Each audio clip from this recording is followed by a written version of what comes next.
नारायण नारायण नारायण। वशिष्ठ जी बोलते कि राम जी, जो संसार को सत्य मानता है वो महामूर्ख है। परिवर्तित संसार को, मिथ्या संसार को और शरीर को सत्य मानने से सारी आपदाएं प्राप्त होती और अपने सोहम स्वभाव को, अपने आत्म स्वभाव को खोजकर सारी आपदाओं से सदा के लिए व्यक्ति मुक्त हो जाता है। उस मुक्ति के लिए शिवाजी समर्थ रामदास को खोजने लगे। खोजते खोजते टाकली गांव का पता चला। इतना बढ़िया आश्रम है, इतना बढ़िया मंदिर है। महाराज जी बोले अभी चले गए। महाराज जी, इतना इतना सारा संपदा कहाँ से आई आश्रम? बोले शिवाजी महाराज के राजकोष से ये सारे आश्रम और संतों के मंदिर और मठ चलते। शिवाजी महाराज तो स्वयं थे। अभी गुरु जी कहाँ मिलेंगे? बोले फलानी गुफा में गए। शिवाजी वहां गए, दिन भर बैठे, संध्या हो गई। फिर पता चला कि गुरु जी यहाँ से भी चले गए। अपने भाग्य को कोसते शिवा वापस तखतपुर में आए। राजकाज तो होता था बाहर से, लेकिन अंदर से छटपटाहट थी कि मैं अपने आत्मा को कब जानूंगा। यतो वाचो निवर्तन्ते अप्राप्य सा मनसा सह आनंदो इति ब्राह्मण न विद्भेति कदाचन। जहाँ वाणी नहीं जाती, मन और बुद्धि से परे, और मन बुद्धि को सत्ता देता उस परमेश्वर स्वभाव में मैं कब जगूंगा। छटपटाहट बढ़ती गई। दोबारा माँ के मंदिर में जा बैठे, नहा धो के रात को के माँ अब फिर तू प्रकाश दे मेरे को। जब तक गुरु जी के दर्शन नहीं करूंगा तब तक यहाँ से नहीं हटूंगा। अन्न जल का त्याग करके माँ तेरा बालक तेरे चरणों में आया। माँ से नश्वर संसार की चीज नहीं मांगता, लेकिन शाश्वत परमात्मा सुख, परमात्मा ज्ञान, परमात्मा स्वरूप की पहचान देने वाले सतगुरु की प्राप्ति के लिए अन्न जल छोड़कर बहादुर शिवा बैठा है। बैठे बैठे सुमरण चिंतन करते, एकाग्रता करते करते करते रात कैसे बीती। प्रभात को समर्थ वहीं प्रकट हुए, दर्शन दिया, प्रसाद दिया, माला दी। टाकली गांव में था, लेकिन तेरी तड़फ ने यहाँ बुला लिया है। शिवाजी को आंखें खुली। प्रसाद और माला तो है, लेकिन गुरु जी तो नहीं। लेकिन आस्था में चार चांद लगे। एक खोजते खाते एक दिन गुरु जी जिस बगीची में बैठे थे, समर्थ रामदास वहां जाना था, लेकिन रामदास तो वहां से चले गए। ये आराम कर रहे थे तो रामदास का एक शिष्य चिट्ठी लेके आया कि गुरु रामदास ने आपकी तड़प की कदर करते हुए अपने सेवक को चिट्ठी लेके भेजा है।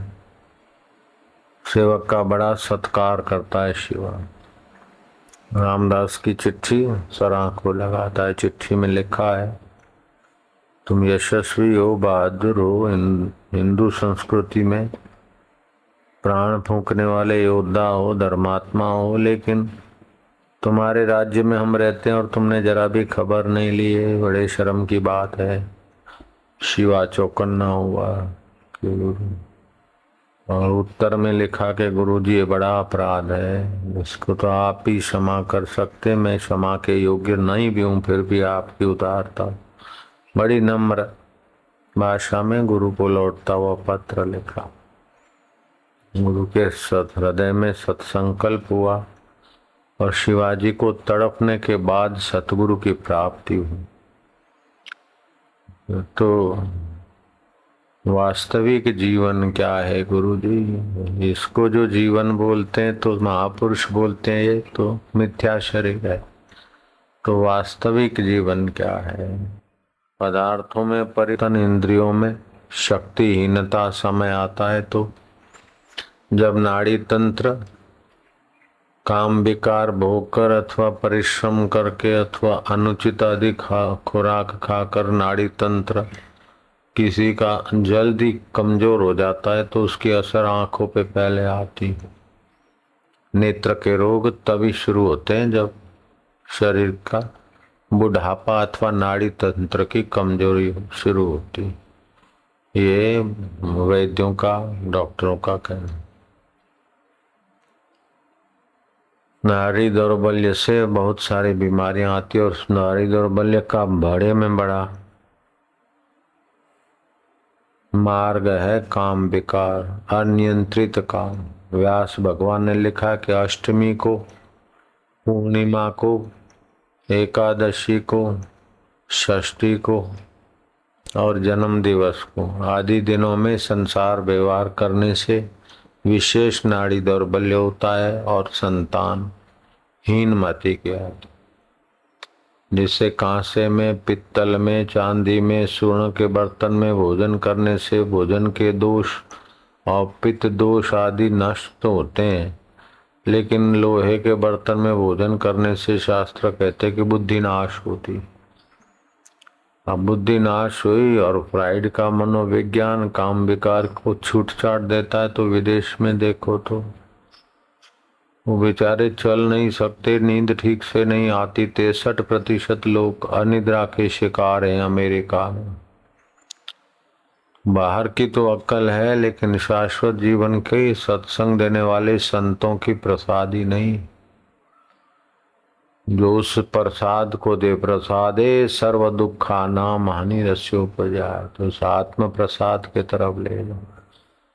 ऐसे आत्मवेता संत भारत भूमि में मिलते हैं। मूर्ख लोग चाहे उनके ईर्ष्यावश, द्वेषवश अपनी दुर्मति के कारण कितना उन्हें बदनाम करे, कितना उनके लिए कुछ भी करे। वशिष्ठ कहते, राम जी हम बाजार से गुजरते तो मूर्ख लोग हमारे लिए क्या क्या बकते हमें सब पता है, लेकिन साधु का अवगुण नहीं खोजे। साधु में एक भी सद्गुण है तो उसका लाभ लेना चाहिए। नानक जी के लिए, कबीर जी के लिए बकने वालों ने बका था। उस समय का राजा अहंकारवश कबीर जी की सराहना, कबीर हमारे महल की सराहना करे, इस हेतु कबीर को आमंत्रित करता था, लेकिन कबीर नहीं गया। आखिर कबीर के शिष्यों को उसके मंत्री ने फोड़। कबीर के शिष्यों ने आग्रह किया कि महाराज, एक बार राजा ने महल बनाया वो देखने। कबीर महल देखने गए, लौट रहे थे तो राजा सामने मिला। महाराज महल कैसा लगा? सब लोग इसकी बड़ी सराहना करते हैं, आपको कैसा लगा? राजा चाहता था कि महाराज कबीर भी बोल दें, लेकिन कबीर ने कहा इसमें दो बड़ी भारी दुर्गुण है महल में। है महाराज, मेरा महल है, काशी नरेश हूँ। हाँ, बड़े भारी दुर्गुण, दो दोष हैं महाराज। अच्छा क्या लगा? अरे बोले भारी दोष है तो अच्छा क्या लगना। राजा के तो अहंकार की हवा निकल गई। फिर भी राजा बोलता कि अच्छा महाराज, कोई कौन सा दोष है बता दो तो मैं ठीक करवा लूं, दुरुस्त करा लूं। बोले तुम नहीं करा सकते हो, किसी भी कीमत पे ये दो भारी दोष है वो आप दुरुस्त नहीं करा सकते, बोलना व्यर्थ है। राजा ने हठ पकड़ी। आखिर महाराज ने कहा कि दो दोष ऐसे हैं कि एक कम वक्त बड़े परिश्रम से बना है लेकिन बनाने वाले के साथ नहीं जाएगा, और बनाने वाला सदा इसमें रह नहीं पाएगा। एक दोष ये है, न साथ जाएगा न बनाने वाले को सदा रख पाएगा। दूसरी बात, ये जीर्ण शीर्ण हो जाएगा। विज्ञानी बोलते जगत सच्चा है, क्यों? बोले दिखता है। वेदांती बोलते जगत मिथ्या है, क्योंकि दिखता है। जो दिखता है वो मिथ्या है, माया है, लेकिन जिससे दिखता है उस सत्य को खोजो। ये तो भारत में ही ऐसा ज्ञान मिलता है, बाकी सब कहीं मिलता है तो भारत से लिया गया प्रसाद है, चुराया हुआ या लिया गया। राजा को तो मानो थप्पड़ लगे, वो अहंकारी राजा को दुख तो हुआ, लेकिन समय पाकर सत्य ने, कबीर के दर्शन ने राजा को गहरे में उतारा कि बात तो सच्ची है, सथा में रह नहीं पाऊंगा, ये कम वक्त चलेगा भी नहीं और जीर्ण शीर्ण हो जाएगा। मिथ्या के उपदेश का एक अंश उसके चित्त में घुसा और सत्य क्या है इस निमित्त कबीर जी की शरण गए। ऐसा बड़ा भक्त हो गया कि कबीर जी ने जब जाहिर किया कि अब हम जाएंगे मगहर में, अब ये चोले का काम पूरा हो गया, तो राजा को पता चला तो भागता हुआ चरणों में पहुंचा कि महाराज मैंने संकल्प किया था कि राजकाज के आकर्षण से हटकर 5 साल के लिए मैं आपके द्वार की चाकरी करूंगा, अपने हाथों से बुहारी करूंगा। महाराज अपने हाथों से पानी लाऊंगा और अपने हाथों से आटा गूंथूंगा और आप श्री के लिए भोग बनाऊंगा और फिर बचा हुआ प्रसाद पाऊंगा। 5 साल मैंने आपके चरणों में बिताकर उस सत्य की, परमेश्वर की वास्तविक जीवन है उसकी यात्रा करनी। कबीर ने का समय बीत गया, गंगा का जल बह गया तो फिर बह गया। ऐसे महापुरुष का सानिध्य और समय मिला तो मिला, नहा लिया तो नहा लिया। ऐसे कई मूर्ख लोग बुद्ध जब महाप यात्रा करने को जा रहे थे तो आए, महाराज हमने तो सराहना सुनी थी, हम आपके सानिध्य में आना चाहते थे। बोले अब समय पूरा हो गया।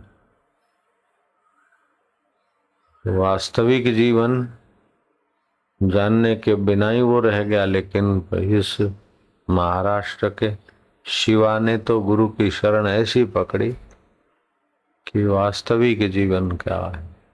तो उपदेश मिलता है लघु बोध, शिवा को दिया समर्थ रामदास, सार गर्भित बात।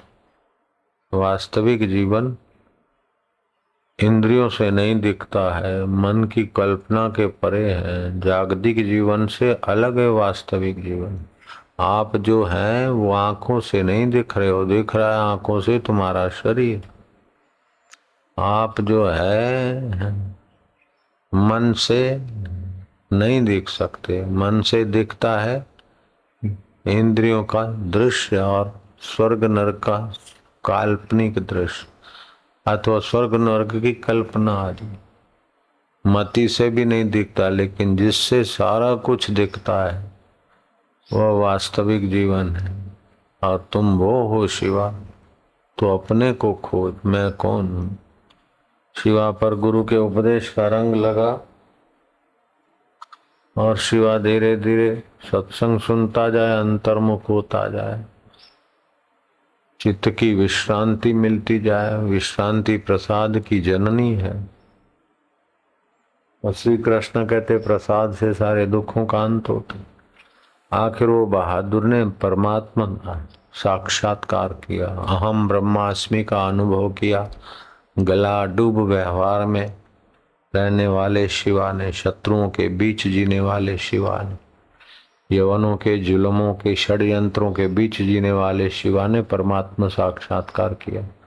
गुरु ने कहा बेटा अब जनक की नहीं राज्य करो, अब तुमको पता चल गया कि ये वास्तविक जीवन नहीं, हार और जीत भी वास्तविक नहीं है, यश और अपयश भी वास्तविक नहीं है, स्वप्न हो गया। और जिन्होंने लांछन लगाए उनको तो प्रकृति कहाँ, एक को तो शेर खा गया, मूर्ख को सिंह खा गया जिन्होंने जुल्म किया था एक अधिकारी, दूसरे की क्या हालत हुई और तीसरे को क्या होने वाला और चौथे का क्या होगा, वो तो अपने अपने कर्मों को भोगेंगे। लेकिन आपकी तो तपस्या हो गई और ये भी देख लिया, यश भी देख लिया और आरोपों का आंधी भी देख लिया। इन सब को देखने वाला जो है वो आप है। मन तू ज्योति स्वरूप अपना मूल पहचान। वो सौभाग्यशाली है कि जैसे ये मिथ्या संसार अपना आकर्षण के बजाय अपना कुरूप दिखाता है, अपनी सज्जनता के बदला अपने पेट में जो विष भरा है संसार में वो दिखाता है, जिसको वो आदमी बुद्धिमान है। कौशल्या, सुमित्रा और कैकेयी राम को कहते कि अब राम राज्य तो हुआ, अब हमें आत्मराज पाने के लिए जंगल में भेजने के लिए व्यवस्था करो। राम कहते हैं, माँ कौशल्या, अब तो तुम्हारी बहुत जरूरत है। कौशल्या कहती कि राम तुम ये क्या मुंह की बात बोलते हो, तुम भगवान राम हो, अवधपति राम और मेरे पुत्र राम। जीव पैदा होता है तो उसे खिलौने और इधर उधर के और दूसरों की जरूरत दिखती है। जवान होता है तो काम विकार में, लोभ में, धन में, दौलत में, ये मिथ्या जगत की जरूरत मानता है। और बूढ़ा होता है तो मिथ्या संबंधों की जरूरत मानता है कि मेरी जरूरत बेटों को है, मेरी जरूरत फलाने को है। ये है हकीकत में तो जीवात्मा को अपने वास्तविक आत्मा राम को पहचानने की जरूरत है। राम तुम ये ममता के वचन कौशल्या को अपनी माँ को कहोगे तो फिर राम सत्य कौन कहेगा। राम भरे नेत्रों से गदगद कंठ से हाथ जोड़कर कौशल्या अम्बा को कहते हैं कि माँ तुम धन्य हो। पिताजी उचित कहते थे कि कौशल्या का विवेक प्रखर है, वैराग्य प्रखर है। माँ तुम्हारे में विवेक है, वैराग्य, षट संपत्ति और मोक्ष की इच्छा। नहीं तो अयोध्या की राजमाता और जंगल में कंदमूल खाकर श्रृंगी ऋषि के चरणों में बुहारी करके जिए। माँ राम तुम्हारे वैराग्य की और विवेक की और आत्म सुख में जगने की, वास्तविक जीवन में जगने की मति का राम आदर करता है। माँ तुम्हारी आज्ञा शिरोधार है। भगवान राम व्यवस्था करता है। कौशल्या, सुमित्रा और कई को श्रृंगी ऋषि के अरण्य आश्रम में भेजते और बाकी का शेष जीवन वो तीनों देवियां वहीं बिताकर अपने परमात्मा में, मिथ्या शरीर, मिथ्या संबंध और रानी पद, ये तो आरोपित है। मिथ्या परपंच देख दुख जिन आन जिय, देवन को देव तू तो सब सुख राशि है। अपने अज्ञान ते जगत सारो तू ही रचे, सर्व को संहार कर आप अविनाशी है। मन तू ज्योति स्वरूप अपना मूल पिछान। जैसे कल बताया था ना कि पावर हाउस विद्युत बनाता नहीं है, जैसे पंखा हवा बनाता नहीं है, हवा मौजूद है, पंखा उसको धकेलता है फेंक। ऐसे वातावरण में, जल में, कोयलों में और सामग्री में, डायनामो में, ये जो कुछ क्रियाकलाप होती है वो व्यापक अग्नि तत्व को एकत्रित करता है पावर हाउस। जैसे पंखे भिन्न भिन्न है लेकिन विद्युत एक है, और विद्युत का पावर हाउस कई भिन्न भिन्न है लेकिन विद्युत तत्व एक है, अग्नि तत्व एक है। पंखों के नाम, लाइटों के नाम, और वही लाइट कहीं तो पानी फेंकती है, वही लाइट कहीं आवाज बढ़ाती है, कहीं वही लाइट रेलगाड़ी में हजारों पैसेंजरों को ले भागती है। तो वैसे ही जो परमात्मा सत्ता है वो कहीं ऋषि, कहीं मुनि, कहीं देवी, कहीं देवता, कहीं कुछ, जैसे जैसे अंतःकरण और भाव हैं वो वैसे वैसे वहां से सत्ता लेकर दिख रहे हैं। जो दिख रहा है वो स्फुरना मात्र है और जिससे दिख रहा है वो सत्य जीवन है। तो सत्य जीवन में विश्रांति पाने से शारीरिक तनाव, मानसिक तनाव, भावनात्मक तनाव निवृत्त होता है। तीनों तनावों में से कोई न कोई तनाव में, कोई 2 तनाव में, कोई 3 तनाव में, तो कोई भाग्यशाली तो 1 तनाव में तो तनता ही। इन तीनों तनावों से पार हुआ तो कोई परमेश्वर तत्व में जगा हुआ पुरुष ही मिलता है। 98% आत्महत्याएं मानसिक तनाव और शारीरिक रोग आदि से होती। 95% हार्ट अटैक मानसिक तनावों का ही फल बताते हैं। ये सारे तनाव तो इसलिए होते हैं जब नितनाव नारायण में विश्रांति नहीं। हाई बीपी कोई बड़ा भारी रोग नहीं, लेकिन आजीवन लोग दवाइयां खाते। गोझरण अर्क थोड़ा सुबह पिया करें और एक एक दाना, केवल एक दाना किशमिश का गुलाब जल में भिगा के रखे, रात को सुबह खाए। 21 दिन ऐसा करे, 1 2 3 21 दाने तक पहुंचे। हाय बीपी गई सदा के लिए। लेकिन ये रोग मेरे को हो गया, ये बेवकूफी तो और गहरी हो रही। मेरे को रोग है, मेरे को डायबिटीज है, मेरे को हाई बीपी है, मेरे को चिंता है, मेरे को टेंशन है। अरे तू मूर्ख कौन है, तुझे पता ही नहीं।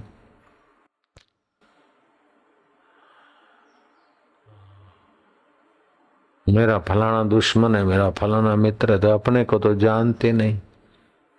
ऐसों को तो श्री कृष्ण कृपा करके एकदम सुनाते रोकड़ी। मोघा मोघ कर्माणा मोघ ज्ञाना विचेतस। उनके सारे कर्म व्यर्थ हो जाते, उनका सारा ज्ञान व्यर्थ हो जाता, उनके सारे सत्कर्म व्यर्थ हो जाते अभागों के। महाराज सत्कर्म व्यर्थ हो जाते क्या? सत्कर्म शुभ कर्म भी। अब जरूरी नहीं कि सारे कर्म फलित हों, अथवा ये जरूरी नहीं कि जैसा चाहो वो सारे फल आपको मिलते जाए। कुछ फल मिलते हैं, कुछ इच्छाएं पूरी होती है। जो पूरी होती है वो पदार्थ भी नहीं रहते, और पूरी जिनके लिए करते वो शरीर भी नहीं रहता। फिर स्वर्ग में गए समझो, सत्कर्म के भंडार हैं आपके पास, तो स्वर्ग में गए तो स्वर्ग का सुख भोग के फिर वो नाश हो गए तो समय बर्बाद हुआ, सारे कर्म तो नाश हो गए। सतफल नहीं दिया तो बाकी का जो दिया उसकी कीमत ही क्या है। इसीलिए कोई बुद्धिमान होता है जो सतस्वरूप परमात्मा को पाए हुए संतों के शरण जाता है। उत्तिष्ठ जागृत प्राप्त वरान, उठो जागो और जो महापुरुष है उनकी शरण जाओ। अपने को खोजो, अपने जीवन के मूल्यवान जीवन के लिए थोड़ी यात्रा करो। नश्वर जीवन के लिए मकान बढ़िया बना लिया तो राम तीर्थ बोलते हुए, हे मूर्ख धनवानों, हे मूर्ख सत्तावान, हे मूर्ख धनवान, अपना समय शक्ति मकान और फर्नीचर और नश्वर दरी शरीर को सजाने दजाने में बर्बाद मत करो, नहीं तो तुम स्वयं बर्बाद हो जाओगे। अपना समय शक्ति सत्य चित आनंद स्वरूप जो सारी दुनिया को सत्ता स्फूर्ति चेतना देता और जगत बन बन के बदल जाते, फिर भी जो एक रस रहता है, उस परमात्मा के सुख को पाने में लगाओ, परमात्मा को खोजने में लगाओ। तो ये जो हरि ओम अथवा ओम नमो भगवते वासुदेव का शांत उच्चारण है, हर्ष उच्चारण से पाप नाश होते, दीर्घ उच्चारण से साफल्य मिलता है एक परमार्थिक, और प्लुत उच्चारण करने से संकल्प विकल्प शांत होते, मन शांत होता है, चित्त की शुद्धि बड़ी सुंदर सिद्धि। पाप करते तो सुख के लिए तो पाप करते हैं, कुछ भी करते ऐसा वैसा करके वस्तु पाए हम सुखी हों, लेकिन पाप करने के बाद उस समय तो पता नहीं चलता, लेकिन पाप का फल जब हृदय का ताप मिलता है, खिन्नता शांति दुख आदि, तब आदमी को सब कुछ होते सुविधा तभी भी दुखी रहता है। तो सुविधाओं से सुख का संबंध नहीं है, धन से सत्ता से सुख का संबंध नहीं है।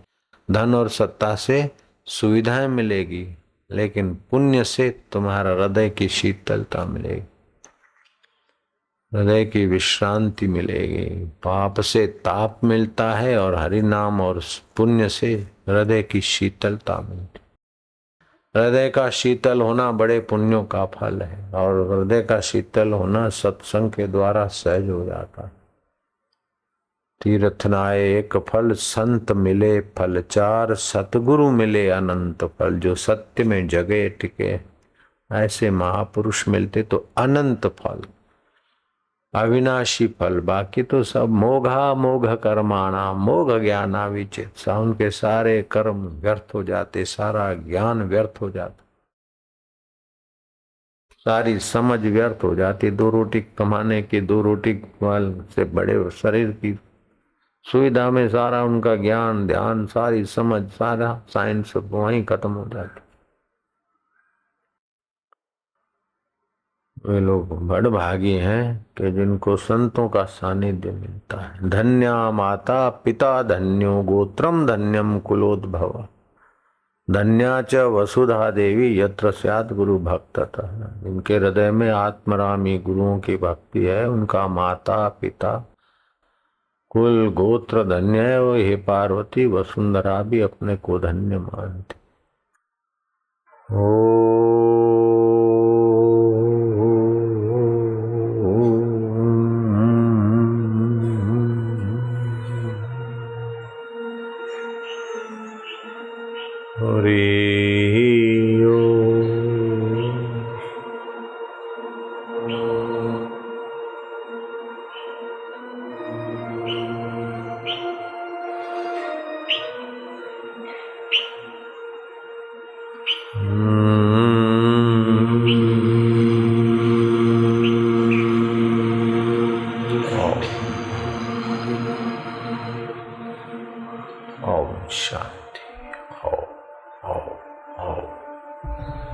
ओम शांति।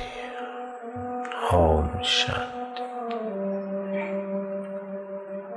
जो सुना उसका मनन करते जाओ, मन इधर उधर जाए तो ओम शांति, ओम शांति, मधुर शांति, परमेश्वरी शांति, आत्मिक शांति। ओम शांति, ओम शांति। उसे स्नेह करते जाओ जो परमेश्वर है, जो आत्मदेव है, जो विश्वेश्वर है, देवेश्वर है। ओम आनंद। प्रभु तेरी जय हो, आत्मदेव तुम्हारी जय हो।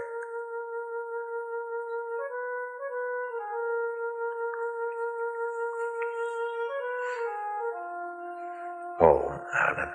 ओम ओम ओम। तपस्या और साधना का अमृत एकत्रित करने का सुंदर अवसर है।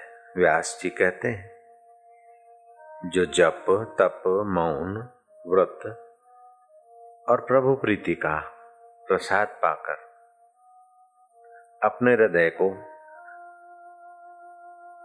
आत्म शांति आत्म सुख से नहीं भरते, तो मानो वे लोग हाथ में आए हुए अमृत कलश को ही गिरा देने का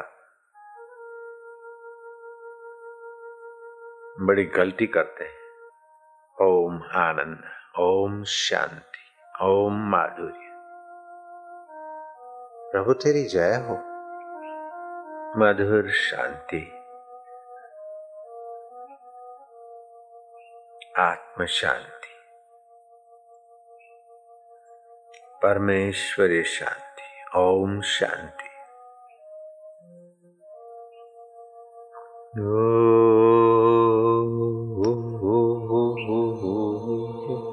जो हो रहा है देखें, जो होगा देखा जाएगा। हम प्रभु के प्रभु हमारे। ओम ओम ओम ओम ओम। एक सत्य, वही मस्ती, वही माधुर्य। चिंता मुखी चाकड़े, धन्य धन्य अवतार। द्वारका डूब रही तो कृष्ण मुस्कुरा रहे हैं कि यहीं की चीज यहाँ है, मेरा क्या गया। राम राज्य के बदले राम वनवास हुआ तो राम जी सम। ऐसे अवसरों पर ही अपना ज्ञान का प्रसाद में डटे।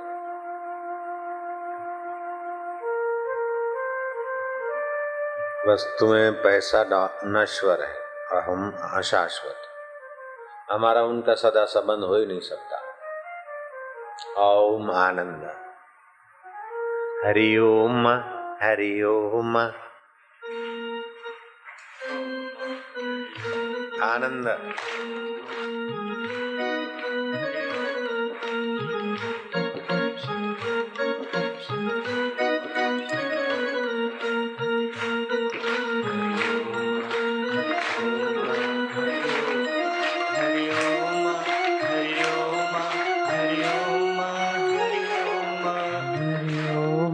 हरि ओम, हरि ओम, हरि हरि ओम। ओम ओम ओम ओम। नारायण नारायण। राम जी। अत्यंत बहिर्मुख व्यक्ति होते तो कीर्तन वीर्तन की जरूरत पड़ती है। जो अंतर्मुख हो जाते तो बिना कीर्तन के कीर्तन का फल फलित होने लगता है। बोला शांति। हाँ जी चलो पढ़ो। वशिष्ठ जी बोले, हे राम जी, जो धैर्यवान पुरुष बुद्धिमान हैं वे सत शास्त्र को विचारें, संत जनों का संग करके उनका आचार ग्रहण करें, और जो दुख की नाश करता श्रेष्ठ ज्ञान दृष्टि है उसको यत्न करके अंगीकार करें। दुख का नाश करने वाली ज्ञान दृष्टि का आश्रय ले, जप का आश्रय ले। 3 घंटा जप करे, कम से कम 3 घंटा ध्यान करे, 3 घंटा आत्मज्ञान का शास्त्र विचारे, 3 घंटा सदगुरु की सेवा करे। संसार बंधन काटने का सुंदर सहज सीधा मार्ग। आखी जिंदगी दुकान में के मोटल होटल में खपी गई। राष्ट्रपति थी गया अमेरिका ना तो जीवन छेवटे शू मळ्યું रेगन ने, बुश ने शू मळ्યું तमने बधु मळी जशे। मोघा मोघा कर्म बधु नश्वर में टीचाई मारवानुं। नारायण नारायण नारायण। हाँ पूरा करो। हे राम जी, संत जन जो विरक्त आत्मा हैं उनसे मिलकर जब सत शास्त्र को विचारें तब परम पद मिलता है। संतों के चरणों में बैठ के सतशास्त्र विचारे तब परम पद की प्राप्ति होती, शाश्वत फल की प्राप्ति होती। शिवाजी को मिल गया, तुकाराम को मिल गया, लीलाशाह बापू को मिल गया, हमको मिल गया, तो तुम क्यों नहीं पाते? तुम्हारे को क्या लगता है? केवल नश्वर संसार को सत्य मानने वालों का कुसंग लगता है, इसलिए तुम नीचे पड़े। जयजीने ये पानी 99 डिग्री पहुंचे मળી પાછું જતું કર્યું। 100 डिग्री पहुंचाड़ो त्यारे ऊपर 80 डिग्री पहुंचान, कोई 72 60 पहुंचान, 55 पहुंचान, कोई 22 पहुंचान, 32। एक बार 100 डिग्री नु मारी दो छलांग पटेल खातू मारू बेटू। नारायण नारायण। हाँ जी। हे राम जी, जो पुरुष सतशास्त्र का विचारने वाला और संजनों का संग तथा वैराग्य अभ्यास आदर संयुक्त करता है वह तुम्हारी नई विज्ञान का पात्र है। तुम तो सुनता है तो ज्ञान और अनुभव कर लिया तो विज्ञान। संसार का विज्ञान वस्तुओं की बात है, ये तो आत्मज्ञान और फिर आत्मानुभव बराबर विज्ञान। ज्ञान विज्ञान तृप्तात्मा कूटस्थो विजितेन्द्रिया युक्ता इति उच्यते योगी समलोष्टा समकांचन। ज्ञान और विज्ञान से तृप्त, फिर उसके लिए लोहा और सोना सब पंचभूत है। धन और निर्धनता सब खिलवाड़ है, यश अपयश सब खेल। तुलसी भरोसे राम के पापू कर, तुलसी भरोसे राम के निश्चिंत होई सोए, निश्चिंत होई सोए। अनहोनी होनी नहीं, अनहोनी होनी नहीं, होनी होए सो होए, होनी होए सो। कई बार नहीं चाहते तभी भी ऐसी घटना हो जाती। निर्दोष आदमी नहीं चाहते तभी दोषी बन जाते। हरामी नफट बेईमान आदमी ले दे के वैसे वैसे कुछ का कुछ कर देते, सत्य को फ्रॉड कर देते, फ्रॉड को सत्य कर देते, लांच रुश्वत। और निर्दोष बेचारे गाय जैसे। जयंती को भी अब इच्छा तो नहीं थी जयंती की अथवा किसी की कि ऐसा हो, फिर भी जो होनी थी लेणो देणो नहीं चाहते थे वो हो गया। तो जो होनी है होती है आज। तो ऐसे जो आना है तो आता है, फिर चिंता करके क्यों मरे।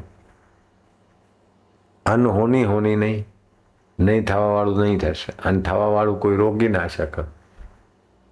रहता है थोड़ो घणो प्रयत्न बाकी टेंशन है वारी less, tension less, ego less. आया तो शू लઈને आया અને જઈશું તો શું લઈને જઈશું। एक महात्मा था, गुरु पूनम भी थी। गुंडों ने देखा, डकैतों ने कहा अरे महाराज के पास तो खूब माल आया होगा। रात को महात्मा की कुटिया पे जा दम के, हे महाराज ये ला पिस्तौल, ये लाओ जो भी कुछ है माल रखो। महाराज ने उतारा अपना चादर अपना वो सब उतार के दिया, लंगोटी में खड़े हुए बोले जो है सब तुम्हारा। महाराज तो चले गए टिल्ले पे, है तक दिन अधिक अब भी नफे में हम, ओ हम सो हम अब भी नफे में। वो डाकुओं का मुखिया देखता कि महाराज जी सब छोड़ के चले गए ना, कहाँ गए, कहीं भक्तों को या पुलिस को तो नहीं बुलाते। देखा तो नाच रहे, बाजू में टिल्ला है, उधर टेकरी छे ना ऊपर नाचे, पंचेड़ जेवी टेकरी हशे कोई महाराज नहीं। तक धीनाधीन हजी नफा में। बोले महाराज अभी नफे में कैसे? बोले देख हम आए थे न तो ये लंगोटी नहीं थी, सब देने के बाद भी लंगोटी, तुम्हारे जैसे डाकू ने लंगोटी नहीं लिया तो लंगोटी नफे में है कि नहीं? आए थे तो एकदम बालक, इतना खाया पिया पहरा ओढ़ा और गुरु का ज्ञान सुना, और ये सब न मिथ्या में सत्यम इतना ब्रह्म ज्ञान, ये भी नफे में। हम घाटा क्या पड़ा? हम आए थे तो खाली हाथ थे, और लंगोटी तो भी तुम भी नहीं मांगते, चाहिए क्या लंगोटी? बोले नहीं महाराज।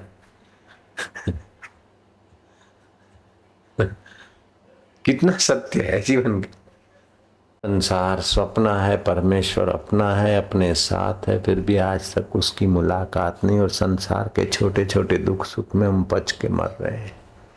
भगवान करे कि भगवान में प्रीति हो जाए, भगवान करे कि भगवान में प्रतिष्ठित हो जाए बुद्धि। ओम शांति।